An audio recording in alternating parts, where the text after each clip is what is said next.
આપણા પ્રભુ ઈસુના નામમાં સર્વ શ્રોતા મિત્રોને પ્રેમી સલામ પાઠવું છું. ખાસ કરીને આભાર માનીએ છીએ જીવન સંદેશ મિનિસ્ટ્રીઝને માટે કે જેમના વિવિધ કાર્યક્રમોના પ્રસારણ દ્વારા તમે હું અત્યાર સુધી આશીર્વાદિત થતા રહ્યા છે અને તેમના વિવિધ પ્રસંગો પ્રસારણો જેના દ્વારા આપણને અત્યાર સુધી આશીર્વાદ મળ્યો છે માટે આપણે ઈશ્વરનો જ આભાર માનીએ છીએ. હવે પાછલા દિવસોમાં આપણે જે શ્રેણીનો શરૂઆત કરી એમાં ખાસ કરીને આપણે એવા પ્રસંગોની વાત કરીએ છીએ જેમાં પ્રભુ ઈસુએ કેટલાક વ્યક્તિઓની કે લોકોની પ્રશંસા કરી હતી અને એવા પ્રસંગો સાથે મૂકીને આ શ્રેણીમાં આપણે આગળ વધીએ છીએ. અને આજે આ ચોથા ભાગનું આપણે મનન કરી રહ્યા છે અને તેમાં આપણે શીર્ષક આપીએ છીએ આજના મનનનું કે સિમોન પિત્તર જ્યારે તેમના દૈવત્વને જાહેર કરે છે. અને એ શીર્ષક હેઠળ આપણે પસંદ કર્યું છે ચાવીરૂપ કલમ એ માથીની સુવાર્તા 16મો અધ્યાય અને 35મી કલમથી 25મી કલમ આપણે પસંદ કરી છે. અને અહીંયા તમે જુઓ તો જે પ્રશંસાના શબ્દો છે એ 17મી કલમથી આગળ પ્રભુ ઈસુ ખ્રિસ્તે ઉચ્ચાર્યા છે અને એ પ્રશંસાના શબ્દો હું વાંચીશ. ત્યાં આગળ 17મી કલમ કહે છે, માંથી 16મો અધ્યાય અને 17મી કલમ વાંચું છું. ત્યાં કહે છે કે અને ઈસુએ તેને કહ્યું, સિમોન યુના પુત્ર, તને ધન્ય છે, કેમ કે માંસે તથા લોહીએ નહીં પણ મારા આકાશમાંના પિતાએ તને એ જણાવ્યું છે. અને હું પણ તને કહું છું કે તું પુત્ર છે ને આ પથ્થર પર હું મારી મંડળી બાંધીશ અને તેની વિરુદ્ધ આડેસની સત્તાનું જોર ચાલશે નહીં. આકાશના રાજ્યની ચાવીઓ હું તને આપીશ ને પૃથ્વી પર તું જે કંઈ બાંધશે તે આકાશમાં બંધાશે અને પૃથ્વી પર જે તું જતું કરશે તે આકાશમાં પણ છોડાશે. અને આ પ્રશંસાના આ લાંબા શબ્દો આપણે 17થી 19મી કલમમાં આપણે જોયા છે. આપણા પ્રભુ દ્વારા પિત્તરને કહેલી પ્રશંસા કદાચિતને સુવાર્તાઓમાંના સૌથી ગહન મહત્ત્વ ધરાવતા ફકરાઓમાંનો એક છે. માથી 16:13-25. ખ્રિસ્ત અને તેમના શિષ્યો કાઇસારિયા ફિલિપી જે યર્દનની પૂર્વ બાજુએ ગાલિલના સમુદ્રની ઉત્તરે આવેલું હતું ત્યાં હતા. પણ અહીંયા તમે જુઓ તો 3 કલમો હું તમારી સામે રજૂ કરવા માગું છું કે જે આપણને બતાવે છે કે સમરૂનમાં પણ કાઇસારિયા હતું અને એ કાઇસારિયા વચ્ચે આપણે ગૂંચવવાની જરૂર નથી. સમરૂનના કિનારે આવેલા અન્ય કાઇસારિયા સાથે આ પ્રસંગને ગૂંચવવાની જરૂર નથી. જો તમે પ્રેરિતોનું કૃત્ય 3 કલમો આપણે જોવાના છે. પ્રેરિતોનું કૃત્ય 12મો અધ્યાયને 19મી કલમમાં એમ કહેવામાં આવ્યું કે હેરોદે તેને શોધ્યો પણ તે ન જડ્યો ત્યારે તેણે ચોકીદારોની તપાસ કરી અને તેઓને મારી નાખવાનો હુકમ કર્યો. પછી યહૂદિયાથી નીકળીને હેરોદ કાઇસારિયા ગયો અને ત્યાં રહ્યો. પછી પ્રેરિતોનું કૃત્ય 21મો અધ્યાય તમે જુઓ, ત્યાં 8મી કલમમાં પણ એ કાઇસારિયાનો ઉલ્લેખ કરવામાં આવ્યો અને 8મી કલમ કહે છે, બીજે દિવસે મેં ત્યાંથી નીકળીને કાઇસારિયા આવ્યા અને સુવાર્તિક ફિલિપ જે 7 સેવકોમાંનો એક હતો તેને ઘેર જઈને તેની સાથે રહ્યા. અને પછી જો 23મો અધ્યાય પ્રેરિતોનો કૃત્ય જુઓ તો 23મા અધ્યાયની 33મી કલમની અંદર એ પ્રમાણે લખવામાં આવ્યું છે. 23મો અધ્યાય અને 33મી કલમ કહે છે કે કાઇસારિયા પહોંચ્યા પછી તેઓએ હાકીમને પત્ર આપ્યો અને પાઉલને પણ તેની આગળ રજૂ કર્યો. હવે તમે જુઓ તો આ જે 3 કલમો વંચાવી એ સમરૂનના કિનારે આવેલા કાઇસારિયાની વાત કરવામાં આવી છે. અને એથી કરીને કાઇસારિયા ફિલિપી જે યર્દનની પૂર્વ બાજુએ હતું, ગાલિલના સમુદ્રની ઉત્તરે હતું, એની સાથે આપણે એને ગૂંચવવાની જરૂર નથી. પણ અહીંયા આપણા પ્રભુએ તેમના શિષ્યોને કેટલાક મહત્ત્વના પાઠ શીખવ્યા હતા. અને એવા કેટલાક પાઠ અહીં ગાડી ઈસુએ જે શીખવ્યા એની વાત આજે સવારે આ મનનની અંદર આપણે કરવા માગીએ છીએ. સૌથી પહેલો જે પાઠ ઈસુએ એમના શિષ્યોને શીખ્યો તો આ સૌથી મહત્ત્વનો પ્રશ્ન છે કે ઈસુ ખ્રિસ્ત કોણ છે. અને 13મી અને 14મી કલમ જુઓ, માથી 16 અધ્યાયની 13મી કલમથી આપણે આગળ જોઈશું કલમવાર. 13 અને 14 કલમ જુઓ તો પ્રભુ એમને પ્રશ્ન પૂછે છે કે લોકો મારા વિશે શું કહે છે. અને પછી ત્યાં આપણને જવાબ જુદા જુદા આપવામાં આવ્યા શિષ્યો દ્વારા. એટલે અહીં ઘડી જુઓ તો આપણા પ્રભુએ આ પ્રશ્ન શા માટે પૂછ્યો હતો કે અન્ય લોકો શું વિચાર કરે છે? શું તે જાણતા નહોતા? તે કારણે નહીં, પણ તેમના શિષ્યોના પ્રતિભાવ અભિવ્યક્ત કરવા દીધા, જેથી તે તેઓની સમક્ષ પોતાને પ્રગટ કરી શકે. અને એથી 13મી કલમમાં ઈસુએ તેઓને પૂછ્યું કે માણસનો દીકરો કોણ છે તે વિશે લોકો શું કહે છે.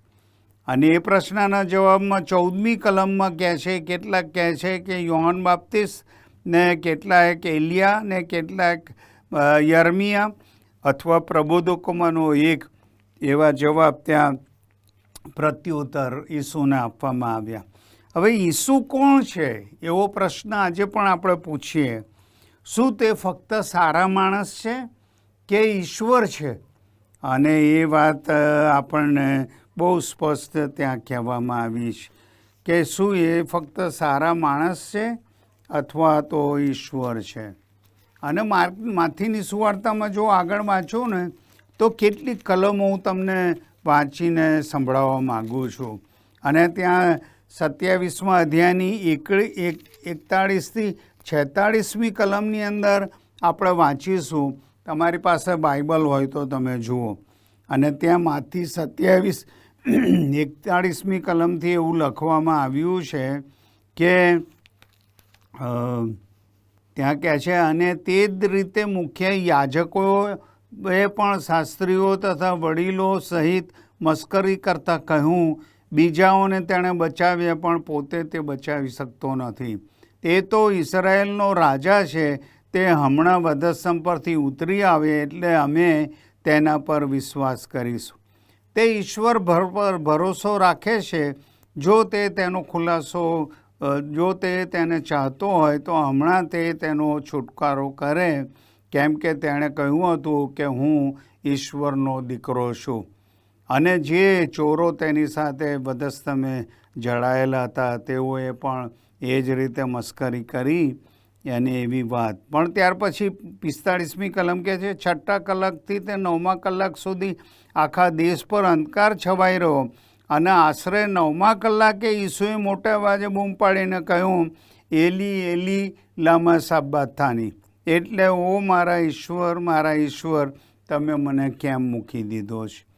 અને ત્યાર પછી તમે જુઓ તો આ વર્ણન વાંચીએ છીએ ત્યારે આપણે ખ્રિસ્ત વિશે શું વિચારીએ છીએ તે અત્યંત અગત્યનું છે. કારણ કે આપણે તેમના વિશે જે વિચારીએ છીએ તે આપણને તેમની સાથે જે વ્યવહાર કરવા માગીએ છીએ એ આપણે વ્યવહાર એની સાથે એ તરફ દોરી જાય છે.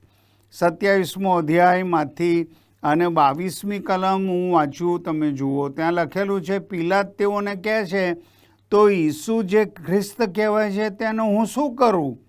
અને સર્બ તેને કહે છે કે તેને વધસ્તંભે જોડો. અને આ પ્રતિભાવ લોકો આપે છે. અને આપણે તેમના વિશે જે વ્યવહાર કરીએ છીએ તે તેમના આપણી સાથેના વ્યવહારને નક્કી કરશે. અને એથી કરીને યોહાન પોતાની સુવાર્તામાં આવું લખે છે 8મા અધ્યાયની 24મી કલમમાં. એ માટે મેં તમને કહ્યું કે તમે તમારા પાપમાં મરશો, કેમ કે હું તે છું એવો જો તમે વિશ્વાસ નહીં કરતો તો તમે તમારા પાપમાં મરશો. અને અહીં ગાડી યોહાન પણ એ વાતને લખે છે. અને એથી કરીને પહેલી વાત બોધપાઠ પ્રભુએ એમને શીખવ્યો એ આ હતો. આ સૌથી મહત્ત્વનો પ્રશ્ન છે, ઈસુ ખ્રિસ્ત કોણ છે? અને જેવો વ્યવહાર આપણે ઈસુ ખ્રિસ્ત કોણ છે એ વિશે કરીશું, એ જ વ્યવહાર આપણને ખ્રિસ્તની પ્રતિભાવ આપવામાં દોરી જશે. બીજી વાત કે પ્રભુ ઈસુ ખ્રિસ્ત જીવતા ઈશ્વરના દીકરા છે. અને તમે 15થી 17 કલમ વાંચો, આપણે ફરીથી વાંચતા નથી. અને 15મી કલમમાં ઈસુ ખ્રિસ્તે પ્રશ્ન પૂછ્યો, અને ત્યાર પછી કે હું કોણ છું એ વિશે તમે શું કહો છો? અને 16મી કલમમાં પિત્તર જે અન્ય કરતાં ઝડપી હતો તેણે ઉત્તર આપ્યો. અને પિત્તરને ખાતરી હતી કે પ્રભુના આવશ્યક સેવા કાર્ય અને દૈવત્વ સંબંધી તેણે સ્પષ્ટ વિધાન આપ્યું હતું. અને ઈસુએ તેની પ્રશંસા કરી હતી. અને એથી કરીને 15 અને 17મી કલમ તમે વાંચો, અને એમાં 2 વસ્તુ આપણને જોવા મળે છે. પહેલી વાત તો એ કે 15 અને 17મી કલમ બંનેને સાથે આપણે મૂકીએ તો ઈસુ ખ્રિસ્ત જીવતા ઈશ્વરના દીકરા છે. 16મી કલમની અંદર લખવામાં આવ્યું, તમે મસીહ જીવતા જો ઈશ્વરના દીકરા છો, એવી વાત. અને તે માણસમાંથી ઈશ્વર બન્યા નથી, પણ ઈશ્વર જે માણસ બન્યા છે એ વાતની આપણે નોંધ લઈએ એ જરૂરી છે. કારણ કે બાઇબલની અંદર એ વાત વારે વારે લખવામાં આવી છે કે એ માણસમાંથી ઈશ્વર નહોતા બન્યા, પણ ઈશ્વર પોતે આપણું રૂપ ધારણ કરીને આ જગતમાં આવ્યા હતા. હવે એની ઘણી બધી કલમો છે, પણ કેટલીક કલમો તો આપણે જોવી જ રહે. જો તમે યોહાનની સુવાર્તા તમે જુઓ તો એના 1 અધ્યાયની 1લી કલમમાં કહે છે, આરંભે શબ્દ હતો. ઈસુ ખ્રિસ્ત વિશે ત્યાં લખવામાં આવ્યું. આરંભે શબ્દ હતો એટલે અનંતકાળિક અસ્તિત્વ, વ્યક્તિત્વ પ્રભુનું હતું. પછી તમે જુઓ તો શબ્દ ઈશ્વર સંગાતે હતો, એટલે તેમનું અજોડ વ્યક્તિત્વ હતું. અને ત્રીજી વાત એ કે જે શબ્દ ઈશ્વર હતો, તેમનું આવશ્યક દૈવત્વ હતું, એ આપણને જોવા મળે છે. અને ત્યાર પછી ત્યાં આગળ એ લખે છે કે શબ્દ સદે થયો, એટલે તે માનવ દેહધારીપણું સહન કરીને, ધારણ કરીને આ જગતમાં આવ્યા હતા. અને એથી જો તમે આ કલમોની સરખામણી ત્યાં 1 અધ્યાયની 14મી કલમ તરફ જુઓ તો ત્યાં કહે છે, શબ્દ સદે થઈને આપણામાં વસ્યો અને પિતાના એકાકી જનિત દીકરાના મહિમા જેવો તેનો મહિમા અમે જોયો. તે કૃપા તથા સત્યતાથી ભરપૂર હતો. હવે આ એક પહેલી વાત આપણને અહીં ગાડી જોવા મળે છે કે ઈસુ ખ્રિસ્ત જીવંત ઈશ્વરના દીકરા છે, એવી વાત.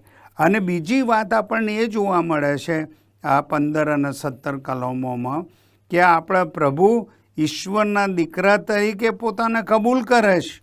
અને એ વાત વિશે પણ બાઇબલની અંદર ઘણી બધી કલમો લખવામાં આવી છે.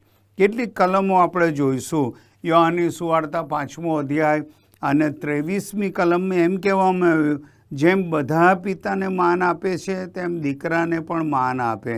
દીકરાને જે માન નથી આપતો તે તેના મોકલનાર પિતાને પણ માન આપતો નથી. પછી એ યોહાનની સુવાર્તા તમે જુઓ તો 8મો અધ્યાય આગળ જુઓ, 42મી કલમ.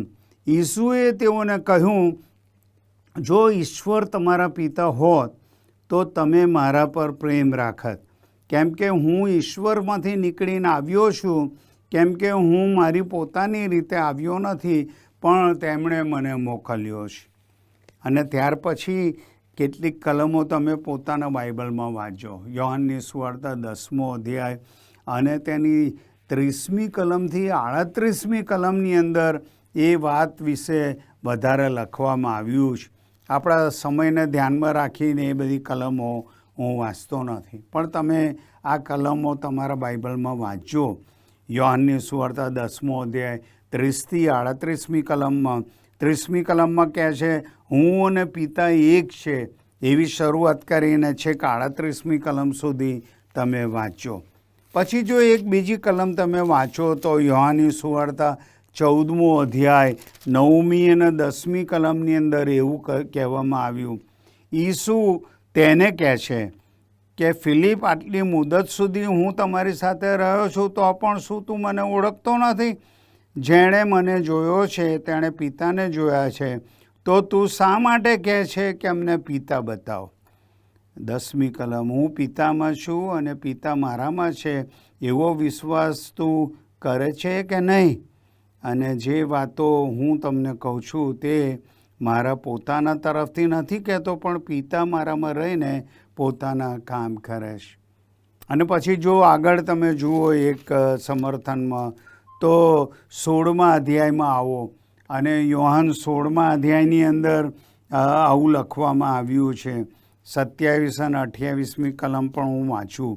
ત્યાં એવું લખવામાં આવ્યું છે, કેમ કે પિતા પોતે મારા પર પ્રેમ રાખે છે, કેમ કે તમે મારા પર પ્રેમ રાખ્યો છે અને હું ઈશ્વરની પાસેથી આવ્યો છું એવો વિશ્વાસ પણ તમે રાખ્યો છે.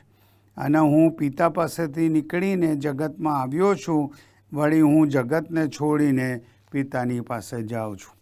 હવે આ બધી વાત, અને તમે જો 17મો અધ્યાય જુઓ તો ત્યાં પણ 5મી કલમ તમે જોજો અને ત્યાં આગળ એ વાત 5મી કલમ હું વાંચું 17મો અધ્યાય. અને હવે હે પિતા, જગત ઉત્પન્ન થયા અગાઉ તમારી સાથે જે મહિમા હું ભોગવતો હતો તે વડે તમે હમણાં પોતાની સાથે મને મહિમાવાન કરો. અને પછી આગળ તમે સરખામણી કરજો 24મી કલમમાં. અને ત્યાં પણ એ વાત કહે છે કે એ પિતાને કહે છે કે જગતે મને ઓળખ્યો નથી.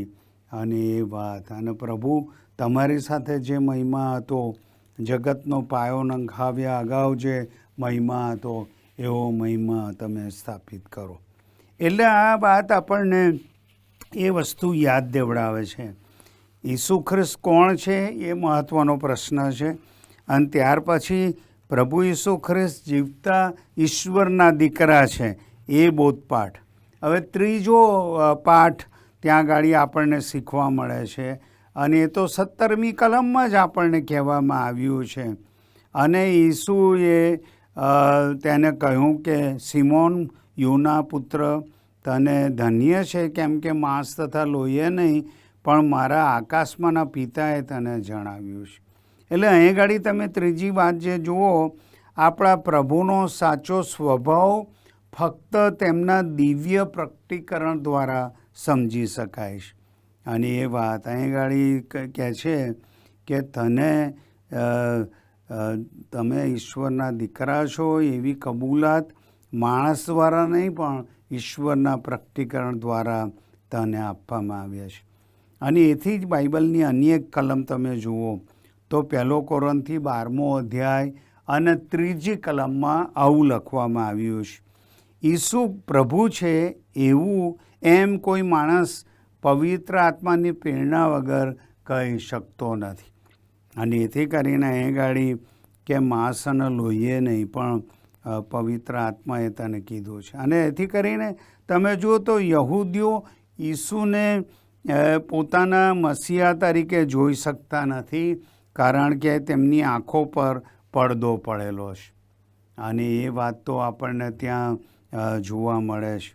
ત્યાં તમે જુઓ તો 2 કોરિન્થી 3જો અધ્યાય અને 14 અને 15મી કલમની અંદર એ વાત લખવામાં આવી છે.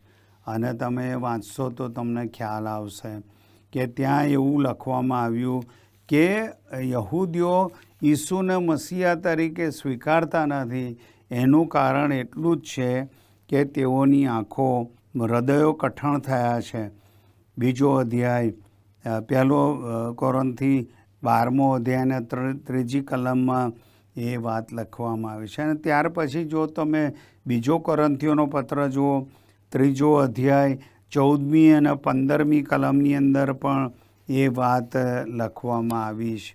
અને ત્યાં આગળ લખવામાં આવ્યું છે તે પ્રમાણે કહે છે કે પણ તેઓના મન કઠણ થયા, કેમ કે છેક આજ સુધી જૂનો કરાર વાંચતી વખતે તે જ મુખપટ કાઢ્યા વગર એમને એમ રહેશે, પણ તે મુખપટ તો ખ્રિસ્તમાં દૂર કરવામાં આવ્યો છે. પણ આજ સુધી જ્યારે મૂસાના પુસ્તક વાંચવામાં આવે છે ત્યારે તેઓના હૃદય પર મુખપટ હોય છે, એવું ત્યાં આપણને વાંચવા મળે છે. એટલે અહીં ગાડી ઈસુ ખ્રિસ્તનો સાચો સ્વભાવ જાણવા ફક્ત તેમના દિવ્ય પ્રકટીકરણની સમજ એ જરૂરી છે. હવે જો તમે માથીના ભાગમાં જ આવો તો ત્યાં એક કલમ આપણે જોઈએ, માથીની સુવાર્તા 11મો અધ્યાય અને તેની 25થી 27મી કલમ તરફ જો આપણે ધ્યાન દોરીએ, એ સાથે સરખાવીએ, તમે વિદેશીઓ પણ એમની આંખો ઉઘડતી નથી, અંધ છે એવી વાત, પણ ત્યાં માથીની સુવાર્તા 11માં લખવામાં તે સમયે ઈસુએ કહ્યું, ઓ પિતા, આકાશ તથા પૃથ્વીના પ્રભુ, હું તમારી સ્તુતિ કરું છું, કેમ કે જ્ઞાનીઓ તથા તર્કશાસ્ત્રીઓને તમે આ વાતો ગુપ્ત રાખી ને બાળકોની આગળ તમે પ્રગટ કરી છે. હા ઓ પિતા, કેમ કે તમને એ સારું લાગ્યું. અને એ 27મી કલમ, મારા પિતાએ મને બધું સોંપ્યું છે ને પિતા વગર દીકરાને જોઈ શકાતો નથી, ને દીકરા વગર તથા જેને દીકરો પ્રગટ કરવાનું છે તેના વગર પિતાને કોઈ જાણતો નથી. અને એ વાતની સાથે સરખામણી કરીએ છીએ ત્યારે ખ્રિસ્તના વ્યક્તિપણા વિશે આપણે શું સાક્ષી આપીએ છીએ એવો પ્રશ્ન પૂછી શકીએ આપણે. શું તે ઈશ્વર છે અથવા માણસ છે? અને આપણે તો કદાચ થોમાની સાથે એમ કહીએ, મારા ઈશ્વર અને મારા પ્રભુ. અને એથી કરીને આપણા પ્રભુનો સાચો સ્વભાવ ફક્ત તેમના દિવ્ય પ્રકટીકરણ દ્વારા જ આપણે સમજી શકીએ છીએ. એ વાત તેમને શીખવી હતી. ત્યાર પછી ચોથી વાત જે એના લોકોને પ્રભુ ઈસુએ શીખવી એ તો એ હતી કે ખ્રિસ્ત તેમની મંડળીનો પાયો છે, એને બાંધનાર, સાચવનાર. 17 અને 18મી કલમની અંદર એ વાત લખવામાં આવી છે. અને ત્યાં 17 અને 18 કલમ હું વાંચતો નથી, પણ તમારી પાસે બાઇબલ હોય તો એ કલમ તમે જોજો. અને એ શું કહે છે કે આપણને જણાવે છે, અને ખ્રિસ્તી સૈદ્ધાંતિક જાહેરાત ત્યાં પ્રભુ ઈસુ ખ્રિસ્ત કરે છે. અને આ જાહેરાતમાં એ પ્રભુ ઈસુ ખ્રિસ્ત આપણને એ પ્રમાણે કહે છે, હું તમને કહું છું. શું કહે છે? 3 વાતો. એ મંડળીનો પાયો છે. 18મી કલમની અંદર કહે છે, એમણે કહ્યું તું પિત્તર છે. અને ત્યાં આગળ એ વાત કે જો તે પિત્તર પર મંડળી બાંધવાના હતા તો તેમણે શા માટે એમ કહ્યું નહીં કે અને મારી મંડળી હું તારા પર બાંધીશ? માથીએ બધી પેઢીને સ્પષ્ટ કરવા એ શબ્દો જાણી બૂજીનો ઉપયોગ કર્યો હતો કે ઈસુએ પિત્તર પર તેમની મંડળીને બાંધવાનું નહોતું કહ્યું. તું પિત્તર છે એવા શબ્દો ત્યાં જુઓ. એટલે પિત્તર માટે ગ્રીકમાં પેત્રોસ શબ્દ વપરાય છે. એટલે માંથી એ પેત્રોસ શબ્દ, તું પિત્તર છે. અને પછી ત્યાર પછી ત્યાં આગળ કલમમાં 18મી કલમમાં આગળ કહે છે, અને આ પથ્થર ઉપર મારી મંડળી હું બાંધીશ. આ પથ્થર એટલે ત્યાં આગળ ગ્રીક ભાષામાં પેટ્રા એવો શબ્દ, અને પેટ્રા એટલે મોટો ખડક, રોક. અને આ મોટા ખડક પર હું મારી મંડળી બાંધીશ. ઈસુ ખ્રિસ્ત મોટો પાયો છે અને બીજો કોઈ નથી. અને એવી રીતે ત્યાં લખવામાં આવ્યું છે. ત્યાં 1 કોરિન્થી 3 અધ્યાય અને 11મી કલમ કહે છે, કેમ કે નખાયેલો પાયો તે ઈસુ ખ્રિસ્ત છે, તે સિવાય બીજો કોઈ પાયો નાખી શકતો નથી. હવે તમે કદાચ તમારા બાઇબલની અંદર બીજી કલમો પણ જોજો. 1 પિત્તર 2 અધ્યાય 4 થી 6 કલમોમાં તમે વાંચો. મંડળીનો એક જ પાયો એ કોણ છે? ઈસુ ખ્રિસ્ત છે એવી વાત. હવે તમે જુઓ તો અહીંયા એ વાત તો સ્પષ્ટ કરવામાં આવી છે. એટલે પેટ્રોસ, તું પિત્તર છે, તું પેટ્રોસ છે, પણ આ ખડક અને એ પેટ્રા ઉપર પ્રભુ જે મોટા ખડક છે એના ઉપર મારી મંડળી બાંધીશ. એટલે ઈસુ મંડળીનો પાયો છે. ત્યાર પછી મંડળીનો બાંધનાર છે. તેમણે કહ્યું કે હું મારી મંડળી બાંધીશ અને તેની વિરુદ્ધ હાડેસની સત્તાનું જોર ચાલશે નહીં. અને એવી વાત ત્યાં લખવામાં આવી છે. અને ત્રીજી વાત ત્યાં લખવામાં આવી તે આ છે કે મંડળીને તે સાચવનાર છે. તેમણે કહ્યું તેની વિરુદ્ધ હાડેસની સત્તાનું જોર નહીં ચાલે. અને આ શબ્દો પ્રબોધજન્ય હતા, જે સમગ્ર સદીઓમાં મંડળી સંઘર્ષનો સામનો કરી રહી હતી. આજે આપણે તે યુદ્ધનો અનુભવ કરીએ છીએ, પરંતુ અહીં આપણા પ્રભુના શબ્દો તેમની મંડળીનો કોઈ વિનાશ કરી શકે તેમ નથી. અને એથી કરીને તમે વાંચો યોહાનની સુવાર્તા 10મો અધ્યાય 28 અને 29મી કલમ તમે જોજો તમારા બાઇબલમાં. અને પ્રભુ કહે છે હું મંડળીને સાચવનાર છું, એનો નાશ કોઈ કરી શકતો નથી. ત્યાર પછી ઝડપથી જો આગળ વધીએ તો 5મી વાત પ્રભુએ એમને શીખવી તો આ કે આપણા પ્રભુએ તેમના સેવકોને તેમના નામમાં કાર્ય કરવાનો અને બોલવાનો અધિકાર આપ્યો હતો. 19મી કલમમાં એ લખવામાં આવ્યું છે. હવે અહીંયા 2 વસ્તુનું ધ્યાન આપો. આ કલમની અંદર 2 ભાગમાં વહેંચાયેલી છે. પહેલો ભાગ એ ઈશ્વર નિર્મિત છે. ડિસ્પેન્સેશનલ ટેક્સ સંદર્ભ આપણને કોન્ટેક્સ આપણને જોવા મળે છે. ડિસ્પેન્સેશનલ કોન્ટેક્સ ઈશ્વર નિર્મિત. અને તમે જુઓ તો પિત્તર યહૂદીઓના માટે દરવાજો ખુલ્લો કરે છે. અને જે 50માના દિવસે કરવામાં આવ્યું હતું. પ્રેરિતોનું કૃત્ય 2 અધ્યાયમાં એનું સવિસ્તર વર્ણન કરવામાં આવ્યું છે. અને પછી વિદેશીઓ માટે દરવાજો ખુલ્લો કર્યો હતો, જે તેણે કર્નેલસના ઘરમાં કર્યું હતું. અને પ્રેરિતોનું કૃત્યના 10મા અધ્યાયમાં આપણને જોવા મળે છે. એટલે પહેલો ભાગ ઈશ્વર નિર્મિત હતો, ડિસ્પેન્સેબલ કોન્ટેક્સ.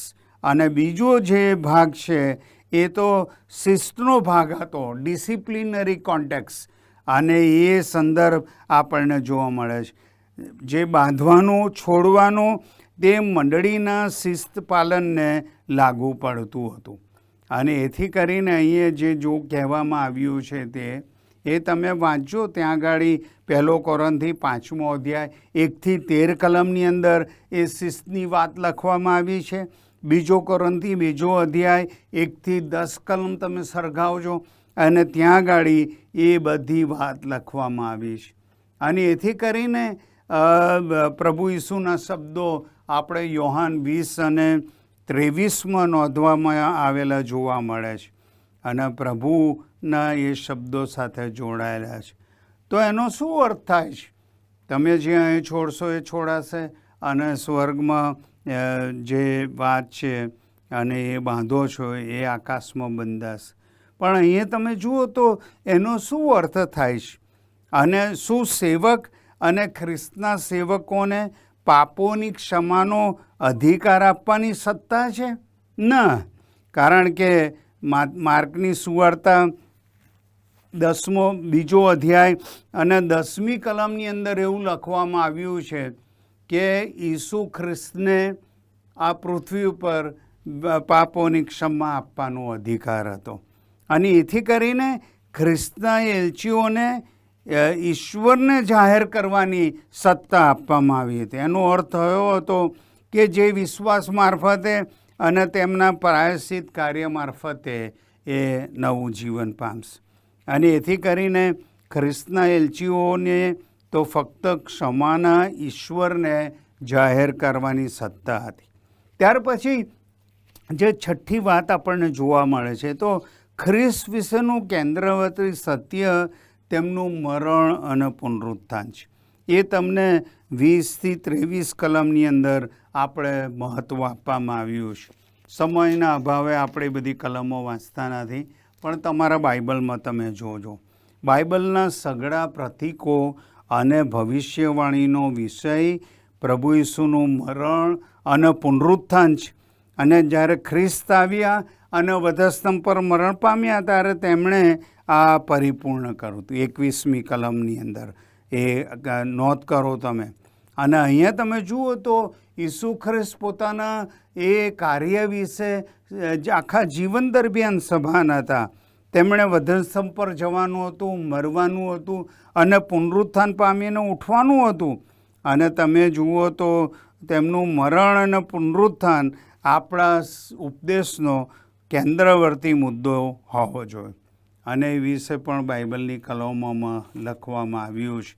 અને ત્યાં 1 કોરિન્થી 2 અધ્યાયની 2 કલમ તમે વાંચો, ત્યાં કહે છે, કેમ કે ઈસુ ખ્રિસ્ત અને તે વધસ્તંભે જડાયેલા તે સિવાય હું તમારી સાથે રહીને બીજું કંઈ જ ન જાણું એવો મેં નિશ્ચય કર્યો છે. આ પાઉલ આપણને કહે છે.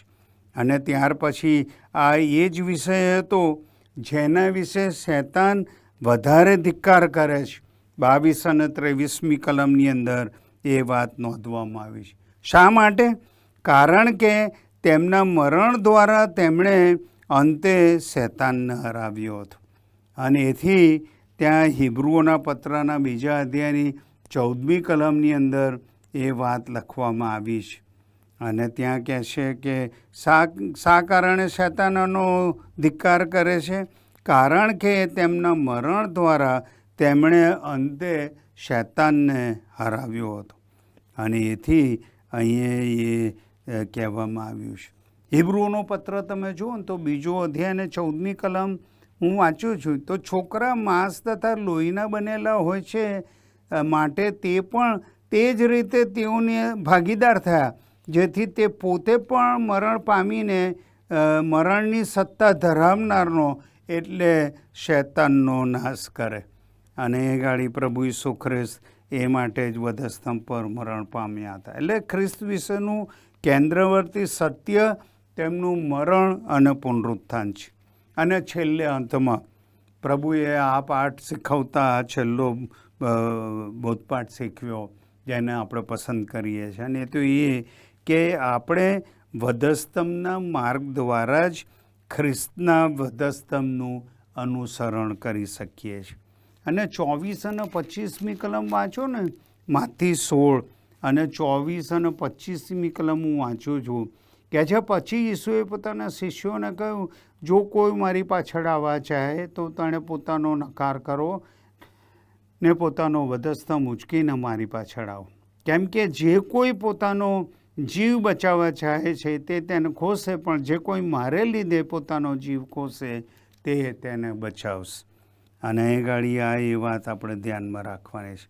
તેમના જીવનમાં તેમનું દુઃખ સહન અને વધસ્તંભનું મરણ એટલું જ મહત્ત્વનું નથી, પણ જો આપણે તેમના શિષ્યો બનીએ તો આપણા જીવનનું પણ એ કેન્દ્રબિંદુ હોવું જોઈએ. અને તેથી આપણે પ્રભુએ પિત્તરને કહ્યું, તારા માટે વધસ્તંભ 23મી કલમ અને 24મી કલમ, મારા માટે વધસ્તંભ અને 24મી કલમ કહે છે તારા માટે વધસ્તંભ. અને આ જ વસ્તુ તે આપણને કહે છે. હિબ્રુઓનો પત્ર અને આ છેલ્લી કલમ વાંચીને આપણા મનનને આપણે બંધ કરીએ છીએ. હિબ્રુઓનો પત્ર 13મો અધ્યાય અને તેની 12મી અને 13મી કલમની અંદર આ પ્રમાણે લખવામાં આવ્યું છે.